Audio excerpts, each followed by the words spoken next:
تعالى اقول لكم سريعا ازاي تعملوا كيكه ارتفاعها عالي ولما تخرج من الفرن استحاله تهبط معاكم، وكمان صوص شوكولاته سريع جدا.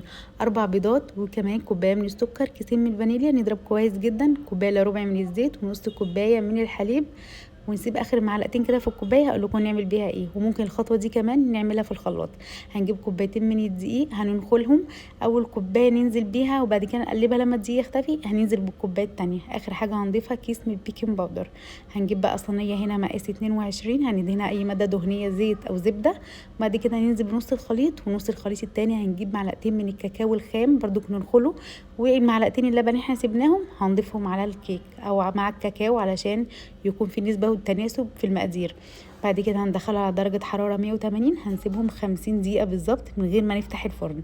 هنا بقى صوص الشوكولاته، هنجيب 100 جرام من الشوكولاته وفنجان صغير جدا من الحليب، ونقلب لحد ما الشوكولاته تدوب، وهنضيف معلقه من الزيت. ده متهيالي اسرع صوص شوكولاته ممكن تشوفوه. بصوا بقى ما شاء الله الكيكه طريه جدا وهشه وارتفاعها عالي. نسيبها بس تبرد شويه، ونسيب برضه الصوص يبرد شويه، بعد كده هننزل بيه على الكيكه. دي احلى كيكه ممكن تدوقوها، بجد خطيره، والصوص بتاعها سريع وهشه وناعمه جدا. لازم تجربوها واكتبوا رايكم في الكومنتات، واشوفكم في فيديو جديد، وباي باي.